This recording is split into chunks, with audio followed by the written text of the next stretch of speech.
Why?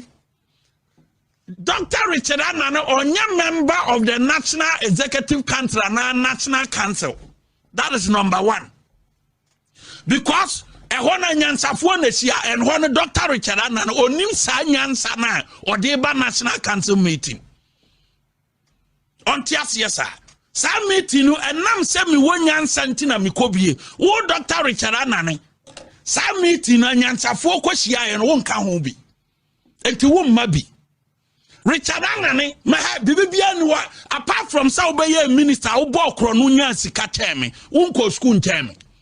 The difference between me no Richard Annan say we are cromfo obeye minister wo okro no enti wo sika teme. Apart from that wonko school nteme. Time na medical doctor kura no na wrong prescription na de man crofo. Enu bone na na tretre panie bone na won crofo mo mu nti get that.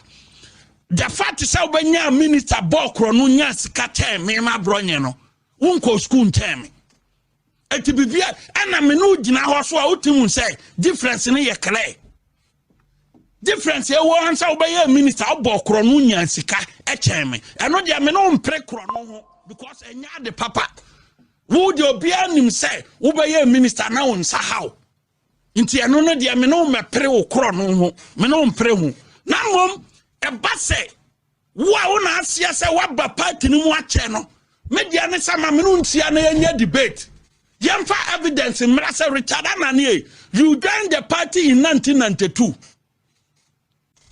men so dia ma wo ma the past 25 years ni enti differences any wo join in 92 na se men so ma wo the past 25 years ni a emfie se ne dem 8 years 8 years and 8 years in Hadi Camp was